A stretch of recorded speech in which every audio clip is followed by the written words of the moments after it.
What's up, y'all? What is up? It's your girl EJ the TV Junky back with another review, and today we're talking about Tyler Perry's Ruth and Boaz, the brand new Netflix movie produced by TP and DeVon Franklin.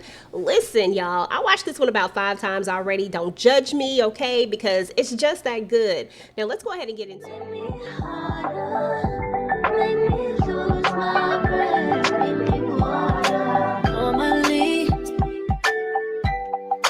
Keep my cool, but tonight I'm whining. I'ma be in a dangerous mood. Can you match my timing? Telling me that you're really about it. Now, of course, guys, before we dive in, make sure you like, share, subscribe, and turn on those notifications so that you do not miss out on any of my reviews. Now, this film is going to star Saraya. Y'all probably remember her as Tiana from Empire. It's got Tyler Lepley, aka Diamond from P-Valley, and the legendary Phylicia Rashad plays Naomi while also narrating the story. Now, it is inspired by the biblical story of Ruth and Boaz, and they actually keep it pretty faithful while updating it for modern times. I didn't know every detail of the original story, so I ended up going down a rabbit hole after watching, but this film did give me love, faith, and redemption all wrapped in a modern Black love story. Now, we got to talk about Ruth, who is an aspiring singer, but from the start, you can see her heart isn't in the music industry. She's praying before performances. She's questioning the path. Meanwhile, her group is close to an 8-figure deal. Jermaine Dupri even pops up as himself, ready to sign them to So Def, and her manager, Cy, as Miss Kira would call him, the evil Paul Wall, goes full villain when Ruth tries to walk away. He's manipulative, controlling, and basically reminds her she's under contract.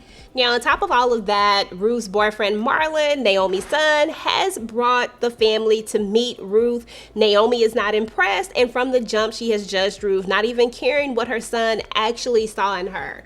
Now, tragedy is gonna hit. This is when Marlon and his father are killed in a carjacking, which we later find out Cy set up.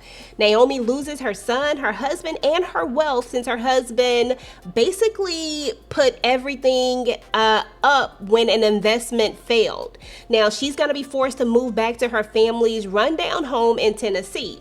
Now, this is where Ruth makes her choice. She's going with Naomi. Where you go, I go. And this is straight from the Bible, y'all. Naomi doesn't want her there, but of course, Ruth is determined, and that's the loyalty part of this, y'all.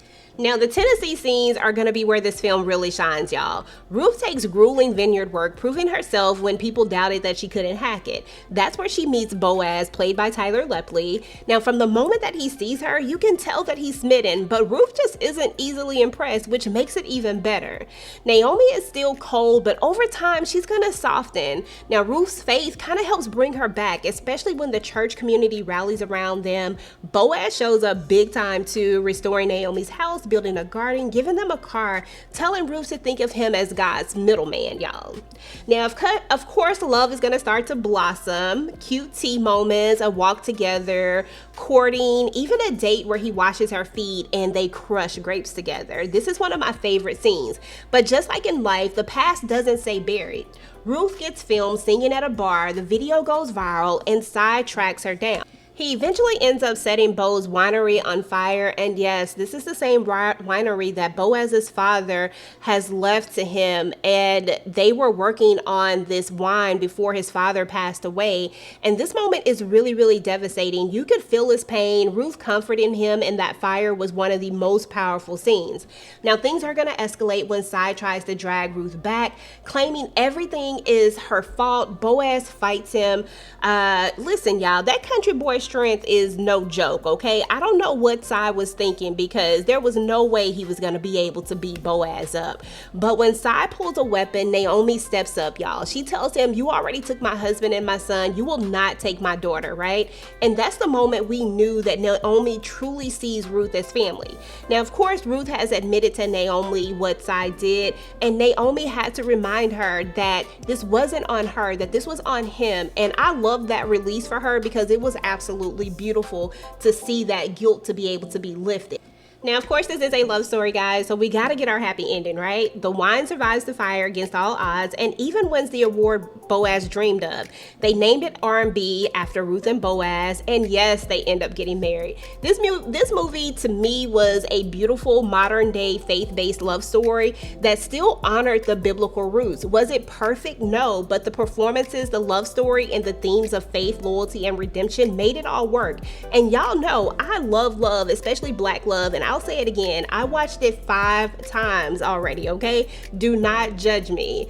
So now I want to hear from y'all. What did you think about Ruth and Boaz? Did they do the story justice? Do you think Tyler Perry and DeVon Franklin should do more Bible-based films together? Go ahead and drop your thoughts in the comments. If you like this video, go ahead and like, share, and subscribe so you don't miss out on what's next. And y'all already know, I will talk to you later. Peace.